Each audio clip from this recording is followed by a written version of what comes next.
BNR gold and diamonds తరుగు తక్కువ బంగారం ఎక్కువ. ఇప్పుడు మన వైజాగ్ లో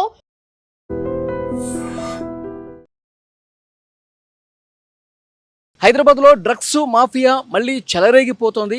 రీసెంట్గానే కొంతమందిని పోలీసులు పట్టుకున్నారు. అంటే ఈగల్ టీం చాలా సీరియస్గా హైదరాబాద్లో డ్రగ్స్ ఆనవాళ్ళు లేకుండా చాలా సీరియస్గా దాడులు చేస్తోంది.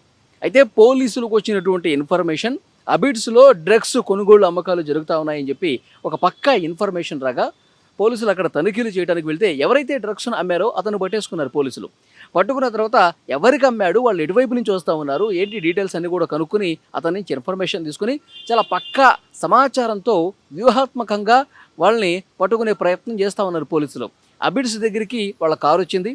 వాళ్ళు ఆల్రెడీ ఇన్ఫర్మేషన్ ఉంది కాబట్టి ఆ కారుని ఆపారు. మనం దొరికిపోయాం, డ్రగ్స్ కొన్నట్టుగా పోలీసులకు తెలిసిపోయిందని చెప్పి వాళ్ళకి భావించి కారు దిగితే మనల్ని అరెస్ట్ చేస్తారన్న ఉద్దేశంతో వెంటనే ఆ కారు ఆపినటువంటి పోలీసుల మీద కూడా కారును పోనిచ్చాడు. So blue colour Baleno car పోలీసుల మీదకు ఉదుటిన దూసుకొచ్చేసరికి కానిస్టేబుల్ మహేంద్ర తీవ్రంగా గాయపడ్డాడు. అతని కాలు మీదకు పూర్తిగా ఎక్కేసింది, కాలు నుజ్జునుజ్జైంది.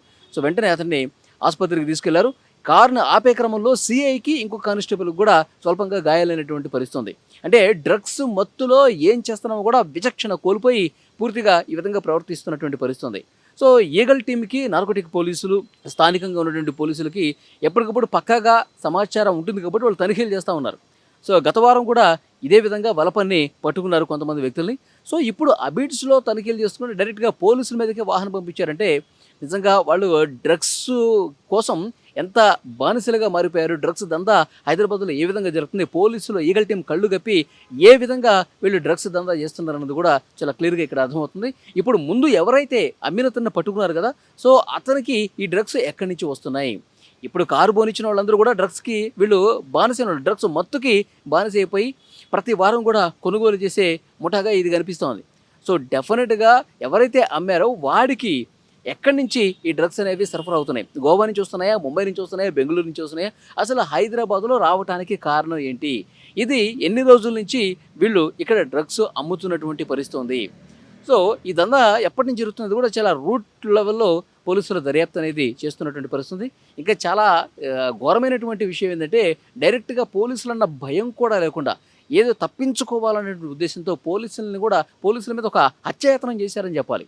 పోలీసుల మీదకి కారు పోయించడం అంటే డెఫినెట్గా అది హత్యాయత్నం కిందకు వస్తుంది. వాళ్ళ మీద కఠినమైనటువంటి శిక్ష వేసే అవకాశం కనిపిస్తుంది.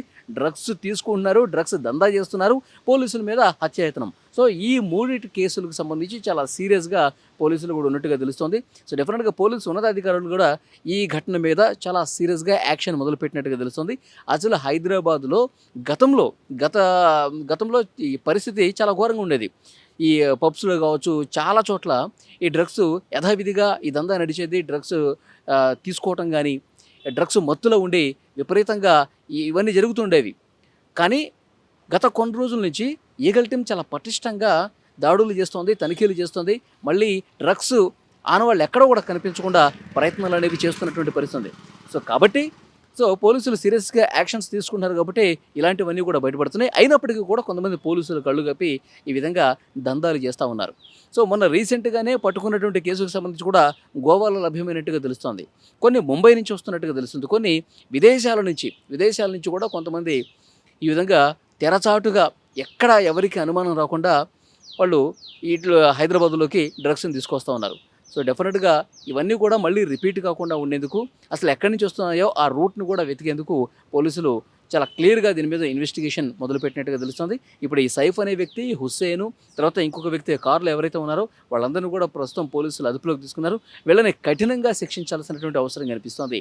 మరోవైపు అంటే ఈ డ్రగ్స్ ఆనవాళ్ళు మళ్ళీ బయటపడుతున్నటువంటి నేపథ్యంలో విద్యార్థుల తల్లిదండ్రులు కూడా కొంత ఆందోళన ఉన్నట్టు కనిపిస్తుంది. కొంతమంది గతంలో తల్లిదండ్రులు కూడా వాళ్ళ కాలేజీ చదివే పిల్లలు ఏమైనా డ్రగ్స్కి బానిస అవుతున్నారో వాళ్ళ కొంతమంది అనుమానం ఉండి పోలీసులను అప్రోచ్ అయ్యారు. సో అప్పుడే విద్యా సంస్థల్లో కూడా ఈ డ్రగ్స్ ఆనవాళ్ళు కనిపించినటువంటి దాఖలాలు గతంలో ఉంది.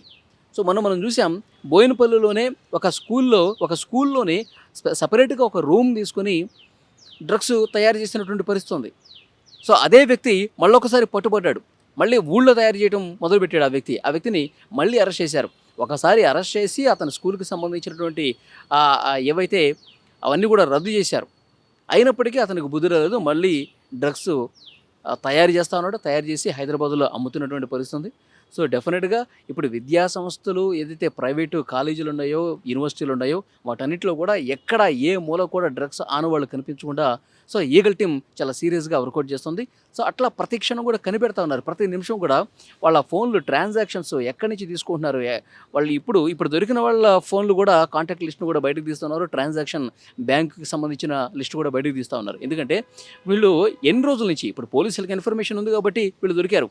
అదే ఇన్ఫర్మేషన్ లేకుండా పోలీసులు కళ్ళు కప్పి ఎన్ని సంవత్సరాలుగా వీళ్ళు దందా చేస్తున్నారు, ఎన్ని సంవత్సరాలుగా డ్రగ్స్ కొనుగోలు చేస్తున్నారు, ఎన్ని సంవత్సరాలుగా ఎంతమందిని వీళ్ళు బానిసలు చేశారు, ఇవన్నీ కూడా క్షేత్రస్థాయిలో పరిశీలిస్తూ ఉన్నారు.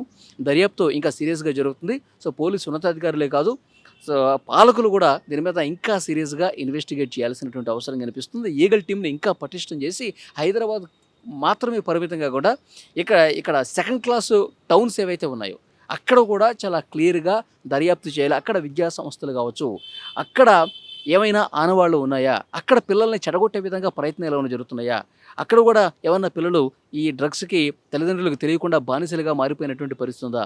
సో వీటన్నిటి మీద మరింత లోతుగా దర్యాప్తు అయితే కొనసాగుతుంది. హైదరాబాద్లో భవిష్యత్తులో ఏ మూల కూడా డ్రగ్స్ ఆనవాళ్ళు కనిపించకుండా దాంట్లో ఉద్దేశంలో భాగంగా ఒక ఈగల్ టీం అనేది శాయశక్తుల ప్రయత్నం చేస్తుంది. ఇవాళ జరిగినటువంటి ఘటన మాత్రం ఒక దారుణమైనటువంటి ఘటన అని చెప్పచ్చు. ఎందుకంటే ముగ్గురు టీనేజర్స్ వాళ్ళు, ఆ ముగ్గురు వ్యక్తులు కూడా డ్రగ్స్ని ఒక ప్యాకెటే కొన్నట్టుగా తెలుస్తుంది. ఒక ప్యాకెట్ని కొని దొరికిపోయాం అనే దాంట్లో ఆ భయంలో ఒక్కసారిగా పోలీసుల మీద కూడా పోలీసుల్ని చంపే ప్రయత్నం కూడా జరిగిందంటే దీన్ని చాలా డిపార్ట్మెంట్ కూడా సీరియస్గా తీసుకున్నటువంటి పరిస్థితి ఉంది. సో మరింత లోతుగా ఇన్వెస్టిగేట్ చేసి దీనికి ఉన్నటువంటి మూలాలు ఎక్కడ ఉన్నాయి, ఎప్పటి నుంచి జరుగుతుంది, ఎన్ని కోట్ల రూపాయలు ట్రాన్సాక్షన్స్ వీళ్ళు చేశారు, ఎంత దందా చేశారు, ఇవన్నీ కూడా లోతుగా పరిశీలిస్తున్నటువంటి పరిస్థితి ఉంది. ఆసుపత్రుల్లో చికిత్స పొందుతున్నటువంటి ఆ కానిస్టేబుల్ ప్రస్తుతం కోలుకుంటా ఉన్నారు. ఇంకా ఇద్దరు కూడా గాయాలయ్యాయి, వాళ్ళు కూడా చికిత్స తీసుకుంటున్నటువంటి పరిస్థితి ఉంది. పోలీసులు మాత్రం ఇంకా చాలా సీరియస్గా యాక్షన్ ప్లాన్ మొదలుపెట్టారు. హైదరాబాద్ అంటే ఒక క్లీన్ ఇమేజ్ ఉన్నటువంటి ఒక విశ్వనగరంగా రూపుదిద్దుకుంటుంది. ఎన్నో పరిశ్రమలు కావచ్చు, ఎన్నో వరల్డ్ క్లాస్ కంపెనీలు, సాఫ్ట్వేర్ కంపెనీలు కూడా ఇక్కడికి వస్తూ ఉన్నాయి. సో కాబట్టి ఇలాంటి క్లీన్ ఇమేజ్ ఉన్నటువంటి సిటీ పేరు చెడిపోకుండా, చెడగొట్టకుండా ప్రస్తుత ప్రభుత్వం కూడా భవిష్యత్తులో అసలు డ్రగ్స్ ఆనవాళ్ళు లేకుండా హైదరాబాద్కు ఉన్నటువంటి ఆ బ్రాండ్ ఇమేజ్ దెబ్బతినకుండా సీరియస్గా యాక్షన్ ప్లాన్ మొదలుపెట్టిందని చెప్పాలి.